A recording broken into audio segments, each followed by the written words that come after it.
Welcome to the Idaho Business Podcast, the only Idaho podcast focused on providing profits for Idaho people. If you love our state and love small business, you are in the right place.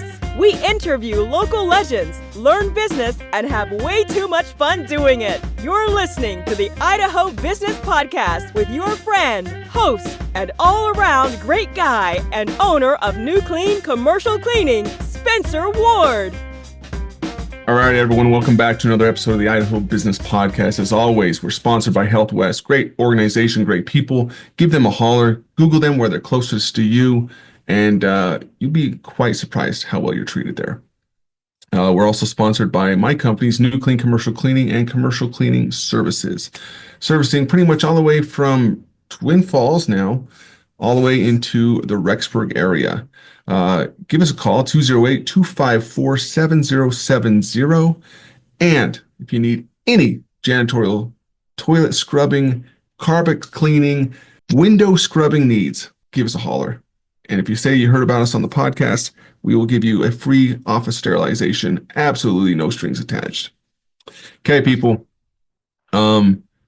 This episode, it's a little near and dear to me.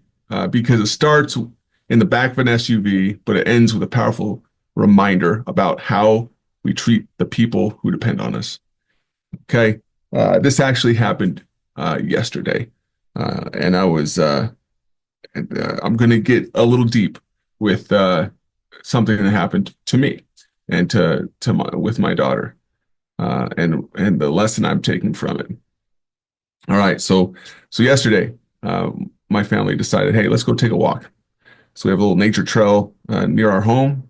So we decided, hey, let's take a walk. Let's load the bikes in the back of my wife's SUV. And as we were loading these bikes, we were lowering the back seats, so we could get the bikes in. I noticed that my youngest daughter had taken something sharp and had scratched across her seat back TVs.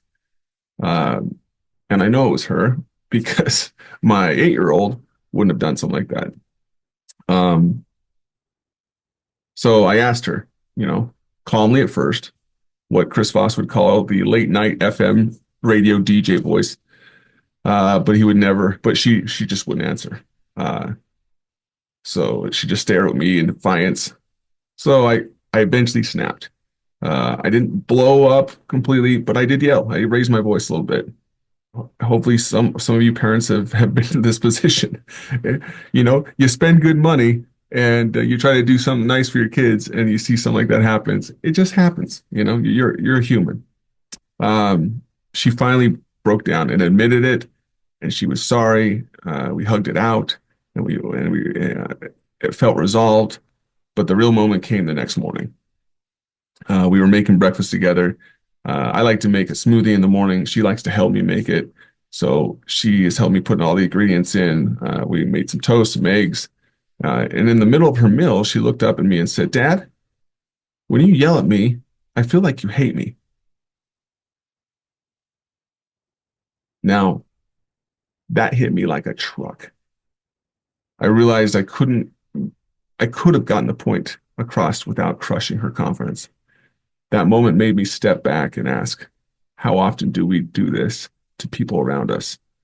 And how often are we on the receiving end of it? So as leaders, we ask ourselves, children, employees, spouses, teammates, they're not better performers when they're yelled at. They're not motivated by fear. If anything, they shut down. Too often, we confuse authority with anger, but yelling doesn't equal leadership. It just makes people quieter, not better. Here's a stat for you. According to Gallup, teams with emotionally intelligent leaders are 27% more productive and 45% more engaged. People will forget what you said. People will forget what you did. People will never forget how you made them feel. Maya Angelou said that. It reminded me of a basketball coach I had growing up. The guy loved to yell all the time. If you made a bad pass, missed a shot, blew a defensive play, boom, you're out of the game. Nobody played to win. We played not to mess up. That was the culture. Avoid mistakes at all costs. And guess what? We didn't win much. Because when you're playing scared, you don't take risks. You don't play freely. You don't try new things. You just try not to screw up. That's not how winning teams work. That's not how winning anything works. Business, parenting, relationships, life.